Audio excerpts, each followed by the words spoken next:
Hoy os voy a enseñar este invento para hacer espigas, tarugos o mechones según el sitio en el mismo listón. Cortamos el listón a la medida justa y lo tenemos.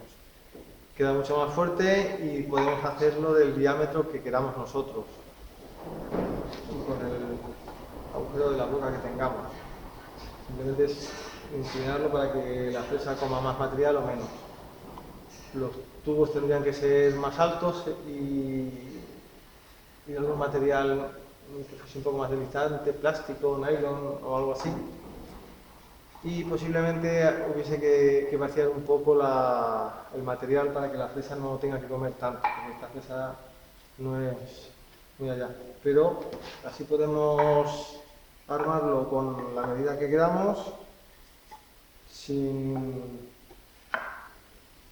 preocuparnos de que haya mechones o no, o lo grande que queramos hacerlo. Incluso desde este lado podemos coger un tornillo y aún sujetarlo más para que no se vaya. Da muchas posibilidades. Espero que os guste, que os sea útil, y si se os ocurre alguna forma más fácil o que lo mejore, estoy abierto a sugerencias. A ver qué os parece.